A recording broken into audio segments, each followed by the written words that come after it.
When my boss's son sneered at me and said, "Don't bother, she's just the janitor," I almost laughed. If only he knew who signed his paycheck. But I didn't say a word, not yet. Before we dive in, make sure to like this channel and do comment below from where you are watching from and how old are you. I'm 68 years old. I retired once, but running a company. So a few months ago, I decided to spend a little time at my own headquarters. Not as Margaret Vance, CEO of Vance Innovations, but as Margie, the night cleaner. My idea was simple. If I worked quietly among my staff, I'd finally see how my company really treated its people. No fancy suites. No corner office. No chauffeur or Mrs. Vance introductions. Just me, a mop, and a name tag that said Margie. I didn't want boardroom smiles or polished speeches. I wanted the truth. The first few weeks were eye-opening. Most of my employees were kind and genuine. They offered me coffee, asked about my day, and treated me with simple respect, the kind you can't fake. Some even told me about their families or shared little jokes during breaks.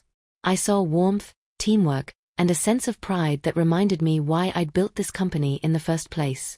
But not everyone was like that. One person in particular stood out, Blake, the vice president's son. He was fresh off a promotion to operations consultant, though no one seemed to know what he actually did. Blake strutted through the office like he owned the place, barking orders at people who knew twice as much as he did. He loved being loud enough for everyone to hear, especially when he was showing off for someone. That someone was Lila, his fiancée. She just joined the marketing department, and she carried herself like she was walking a runway, not a workplace. Perfect hair, designer heels, and a voice that could cut through glass when she didn't get her way. She treated most people, especially the cleaning crew, like we were invisible. Whenever I emptied trash bins or wiped down desks, she'd glance right past me as if I didn't exist. Once, I accidentally bumped into her while carrying supplies. She didn't even look up when she said, "Watch where you're going." I smiled and apologized, but inside I was taking notes, not on paper but in memory. Blake and Lila had no idea who I really was. And for now, that's exactly how I wanted. Last Friday, the company hosted its annual Innovation Awards dinner at our downtown HQ. Everyone was dressed to impress, champagne glasses clinking, laughter bouncing off the glass walls. I was there too, in uniform, helping the catering staff tidy up. That's when it happened. I overheard Blake snapping at one of the event planners because the dessert table was running low. "Do I have to do everything myself?" he barked, his voice carrying across the room. "What am I even paying you people for?" The poor planner, a young woman no older than 25, looked like she wanted to disappear. She clutched her clipboard to her chest, mumbling something about the caterers being behind schedule. But Blake wasn't interested in explanations. He sighed dramatically, loosening his tie and shaking his head like a disappointed teacher dealing with a bunch of clueless kids. Then his eyes landed on me, standing a few feet away with a cleaning cart and a rag in my hand. "Hey you, janitor lady," he called out, smirking as if saying it gave him some kind of power. "Make yourself useful for once. Wipe up that spill before someone slips." A few nearby guests turned to look, some exchanging uneasy glances, but no one said a word. I walked over quietly, keeping my head down. "Of course, sir," I said softly, crouching to wipe the small puddle of champagne that had splashed onto the marble floor. My knees ached a little, but I ignored the pain. Years of hard work had taught me to keep my composure, even when pride was the only thing I had left to protect. As I cleaned, the event planner, bless her heart, tried to help. "Thank you so much," she whispered to me, kneeling down with a stack of napkins. "You don't have to." Before she could finish, a sharp, dismissive voice cut through the air like a blade. "Don't talk to her, sweetie," Lila said, stepping forward in her designer heels, her tone dripping with disdain. She didn't even bother to lower her voice. "She's just the help." The room went still for a second. The planner froze, her cheeks turning pink with embarrassment. Lila adjusted her gold bracelet, glancing down at me as if I were a piece of old furniture she wished someone would move out of sight.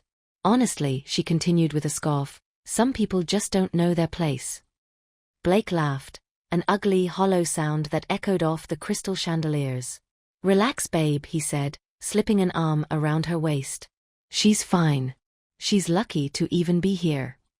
I kept my head down, staring at my reflection in the polished floor. My hands trembled slightly as I wrung out the rag, but I said nothing. Not yet. Inside, I felt a slow burn begin in my chest. Not rage, not sadness exactly, but something deeper. A reminder of every time I'd been underestimated. Every time someone had mistaken kindness for weakness. And as Blake and Lila walked off, laughing about how some people just didn't belong in nice places, I made myself a quiet promise. They'd learn soon enough who really kept this company standing.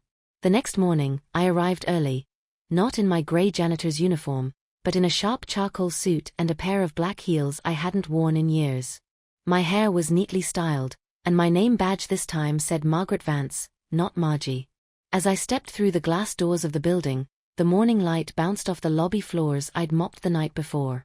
The same security guard who had barely noticed me yesterday straightened up immediately. "Good morning, Mrs. Vance," he said respectfully. I smiled. "Good morning," I replied. "Could you please send Blake and his father to conference room A at 9 sharp? He nodded quickly. "Yes, ma'am."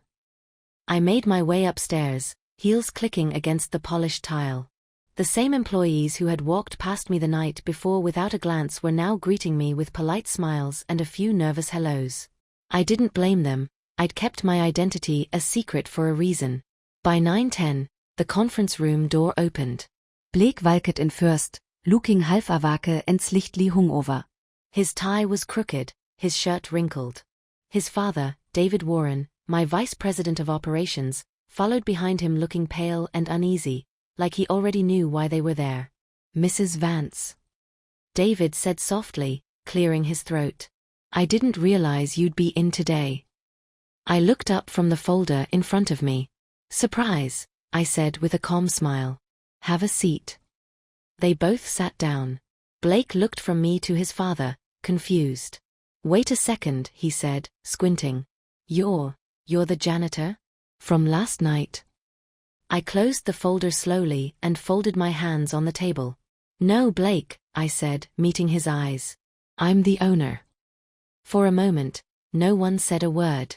The color drained from his face. His mouth opened, then closed again, like he couldn't quite form a sentence. Lila was hovering nervously near the door, her voice trembling. "Mrs. Vance, I am so sorry," she said quickly. "It was all a misunderstanding. We didn't know." I raised a hand to stop her. "Please don't," I said evenly. "I don't need excuses." She went silent. I turned my attention back to Blake and his father. "I started this company 35 years ago," I said slowly, my voice steady but firm. "Back then, it was just me, 3 employees, and one small rented office downtown. I did every job there was. I cleaned rooms, handled billing, took calls, and even delivered coffee when I had to.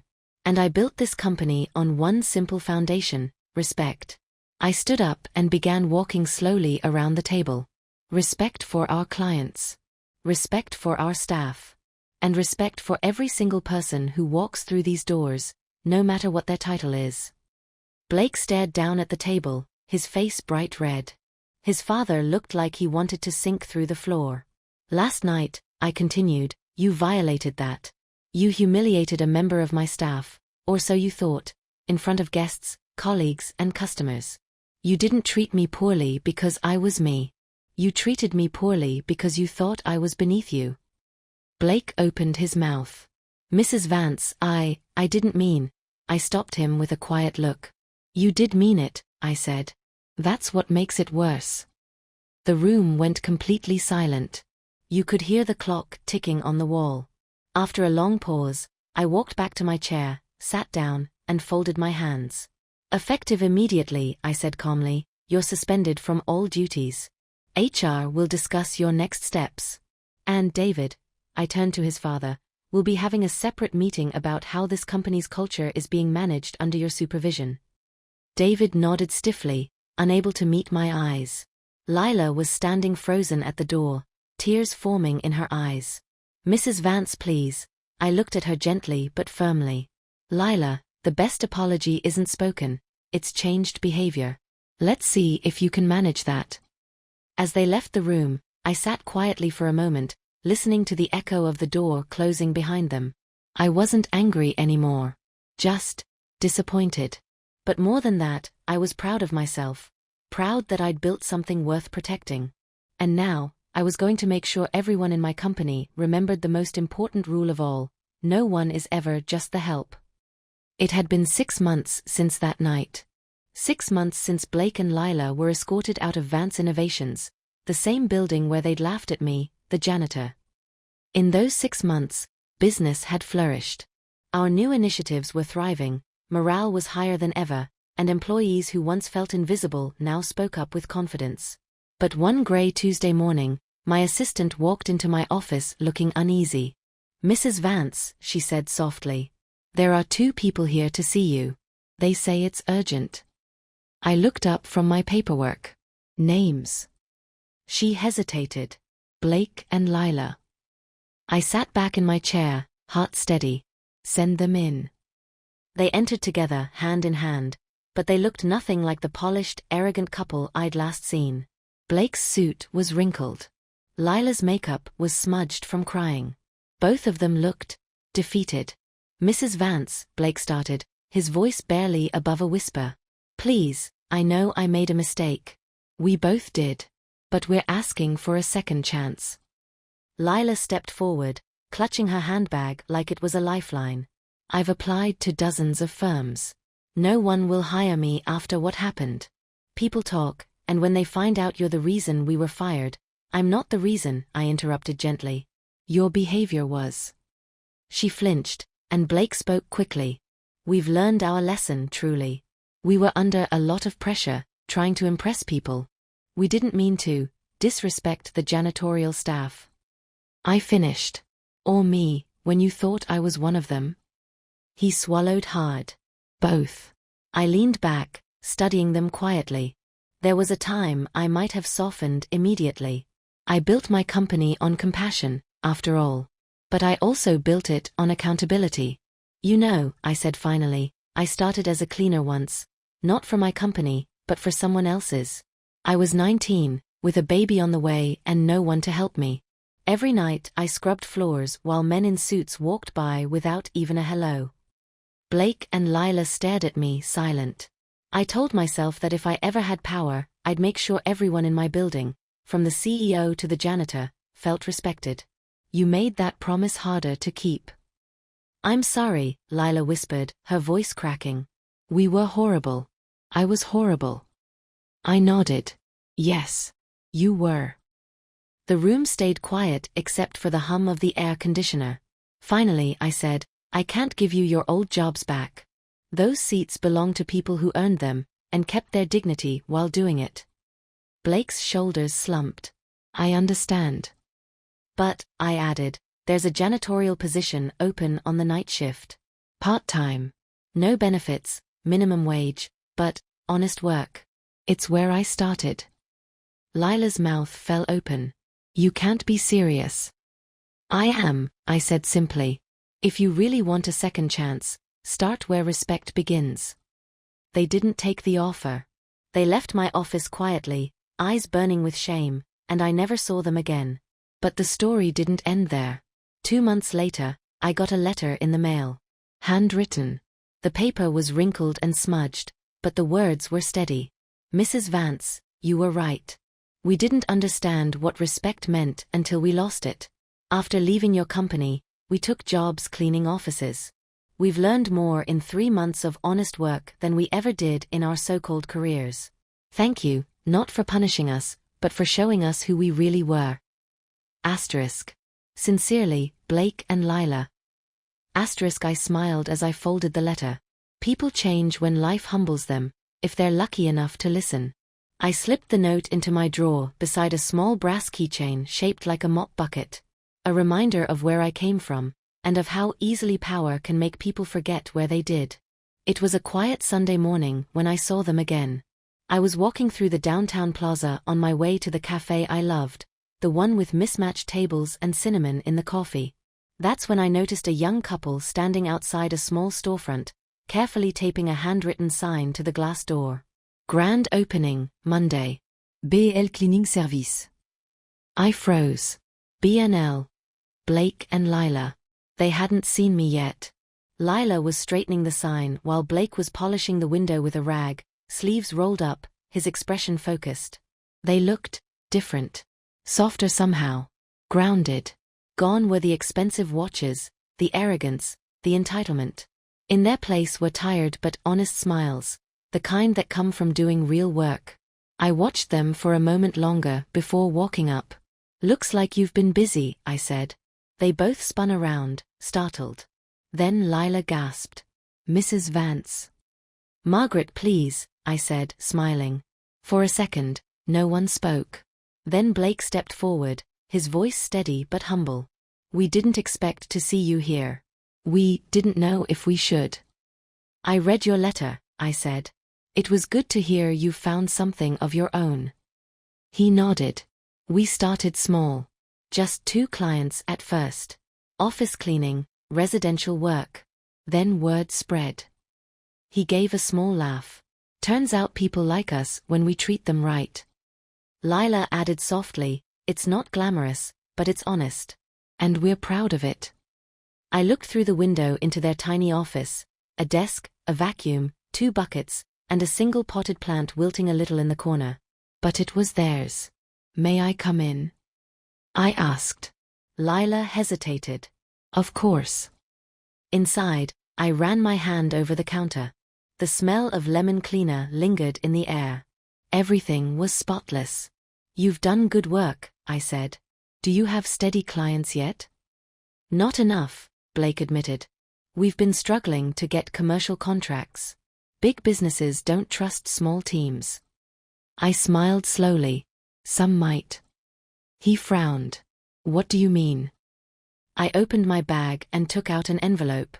Inside was a printed contract with the Vance Innovations logo. "Starting next week," I said, "Vance Innovations will be contracting BNL cleaning services for evening office maintenance at 3 of our branches." Lila's eyes widened. "You're hiring us?" "After everything I'm giving you a chance," I interrupted gently. "Not because I've forgotten the past, but because I believe people can grow beyond it." Blake looked like he might cry. "We won't let you down." "I know," I said. "But there's one condition." "Anything." "You don't tell anyone who gave you this opportunity. You earn your respect the same way everyone else does, through your work." They both nodded, tears glistening in their eyes. 2 months later, I visited one of our branches late at night. The office lights were dim, but I could hear quiet laughter echoing down the hallway. It was Blake and Lila, mopping floors side by side, humming to the radio, teasing each other about who left streaks near the vending machine. They looked truly happy. And when one of my new interns passed by carrying trash, Blake stopped her gently and said, "Hey, thank you for helping. We really appreciate it." Those simple words filled the room with more warmth than any luxury ever could. The next morning, I called my assistant and said, "When their contract ends, renew it. Then double their rate." "Double?" she asked. "Why?" "Because they finally understand what this company was built on," I said. "And I want that lesson to grow." I hung up and looked out the window at the sunrise, gold spilling over the city skyline. Maybe power doesn't change people. Maybe it just reveals who they were all along. And maybe, just maybe, humility can reveal something too. The kind of strength that doesn't come from titles or money, but from finally learning to respect what others once did for you. 10 years later, I stood in the back of a bustling conference hall, watching the next generation of entrepreneurs present their stories. The event was hosted by the Vance Foundation, an initiative I'd created after retiring for good. The foundation's mission was simple: to support small business owners who started from nothing, the same way I once did. As the lights dimmed and the host stepped up to the microphone, I heard my name mentioned. "Tonight's final presentation," he said, "comes from 2 individuals who've turned humility into a thriving business model. Please welcome Blake and Lila Warren, founders of BNL Facilities Group." The audience applauded. I smiled as the couple walked onto the stage. Confident, calm, professional. They had changed so much. No arrogance, no pretense. Just two people who had learned what leadership truly meant. Blake began, 10 years ago, my wife and I started with 2 mops, 1 car, and a second chance. We made mistakes early in life, ones we're not proud of, but someone saw past them and gave us an opportunity to rebuild. Lila continued, her voice steady but emotional. That second chance didn't just change our lives, it changed how we see people. Now we employ over 200 staff across 3 cities, and our rule is simple: no one is just the help. Every role matters. Every person matters. The crowd erupted in applause. And then Blake said something that caught me off guard. There's one more thing, he said, glancing toward the audience. We've decided to launch a scholarship fund, in honor of the woman who taught us what real respect looks like. It's called the Margaret Vance Grant for Dignity in Work. The room went silent for a heartbeat, then burst into cheers. I felt my chest tighten as I blinked back tears. I hadn't expected that. After the ceremony, I walked toward them slowly. Lila noticed me first and gasped softly, "Mrs. Vance." She ran to hug me before stopping, still mindful of boundaries that years hadn't erased. But I opened my arms. "Oh, come here, child," I said. "You've earned it." Blake joined, smiling through damp eyes. "You believed in us when no one else would." "I didn't just believe," I said softly. "I tested you. And you passed, not because you built a company, but because you built people." He nodded. "That's what you did for us." Later that night, after everyone had gone home, I stood alone on the empty stage. The lights were low, and the echo of applause lingered in the air. I ran my hand over the plaque they'd unveiled, the Margaret Vance Grant for Dignity in Work *, because respect isn't given by title, it's earned through kindness. For a long moment, I thought about that first night, the laughter, the insult, the humiliation. How pain had turned into purpose, and purpose had grown into something bigger than me. I smiled, whispering to the empty room, "You've both done beautifully. The world needs more of that." A few months later, I got a call from Blake. "Mrs. Vance," he said, his voice bright. "We just hired our 300th employee. A single mom. She cleans offices at night while studying business during the day. We're using the scholarship to pay her tuition." My eyes filled again. "That's wonderful." He laughed. "We told her something you once told us. Sometimes the janitor built the building." She cried. I smiled through tears. "That's because it's true." The next morning, I walked into one of my hotels, the very first one I'd ever owned. The air smelled of polish and fresh lilies. A young cleaner was kneeling by the lobby floor, scrubbing a small scuff mark, humming softly to herself. I paused and said, "You're doing a fine job, dear." She looked up, surprised, then smiled shyly. "Thank you, ma'am. I just started last week. Trying to make a good impression." I smiled back. "You already have." As I walked away, I glanced at my reflection in the marble. Older now, silver-haired but peaceful. The circle was complete. Respect had started with a mop. And now, it was shining in the hands of someone new. 5 years later the sun was setting over the bay, painting the sky in streaks of rose and gold, Margaret's favorite colors. Lila stood at the balcony of their new headquarters, watching the water ripple as the wind carried the faint hum of evening traffic below. Behind her, Blake was placing a framed photo on the wall. One of Margaret standing in front of her first hotel, smiling proudly, holding a mop in one hand and a folder in the other. Below the photo, a small brass plaque read Margaret Vance, 1947 to 2022, "She built more than buildings, she built people." "Every time I look at that picture," Blake said quietly, "I still hear her voice." He smiled, imitating her tone. "Respect starts where the cleaning rag ends, young man. Don't forget who really keeps this place running." Lila laughed softly, her eyes shining. "She'd hate that we put her photo up here." She'd say it was too sentimental," Blake replied, chuckling. "Then she'd secretly love it."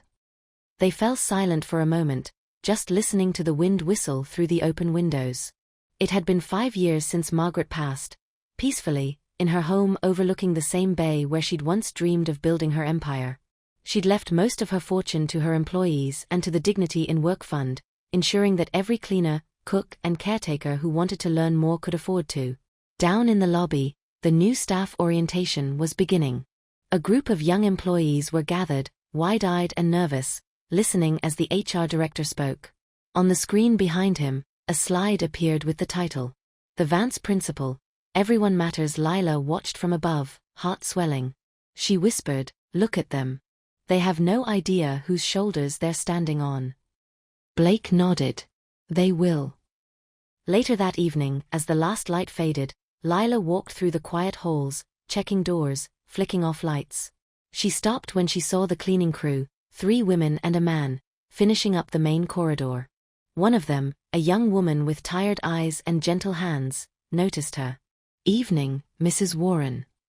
"Evening," Lila said warmly. "How's your first week going?" "She'd say it was too sentimental," Blake replied, chuckling. "Then she'd secretly love it." They fell silent for a moment, just listening to the wind whistle through the open windows. It had been 5 years since Margaret passed, peacefully, in her home overlooking the same bay where she'd once dreamed of building her empire. She'd left most of her fortune to her employees and to the Dignity in Work Fund, ensuring that every cleaner, cook, and caretaker who wanted to learn more could afford to. Down in the lobby, the new staff orientation was beginning. A group of young employees were gathered, wide-eyed and nervous, listening as the HR director spoke. On the screen behind him, a slide appeared with the title, "The Vance Principle, Everyone Matters." Lila watched from above, heart swelling. She whispered, "Look at them. They have no idea whose shoulders they're standing on." Blake nodded. "They will." Later that evening, as the last light faded, Lila walked through the quiet halls, checking doors, flicking off lights. She stopped when she saw the cleaning crew, 3 women and a man, finishing up the main corridor. One of them, a young woman with tired eyes and gentle hands, noticed her. "Evening, Mrs. Warren." "Evening," Lila said warmly. "How's your first week going?" The woman smiled. "Good. Hard work, but good. I'm taking classes, too, through that grant program you started. The one named after Mrs. Vance." Lila's throat tightened. "Yes, that's the one." The cleaner hesitated. "I never met her, but she must have been something special." Lila smiled through tears. "She was. She still is." When the hall was empty again, Blake joined her. "You okay?" he asked softly. Lila nodded. "I just keep thinking. We were so lost back then. And somehow, she saw through everything. She didn't just forgive us, she believed we could be better." Blake smiled faintly. "And because of her, we were." Outside, the city lights flickered to life, casting reflections across the glass walls, bright, steady, unwavering. "Funny," Lila murmured. "She used to say, legacy isn't what you leave behind. It's what you build that keeps going when you're gone." Blake reached over and took her hand. "She'd be proud, you know." Lila looked out at the horizon, where the last streak of sunlight met the sea. "I hope so," she whispered. "Because everything we are started with her."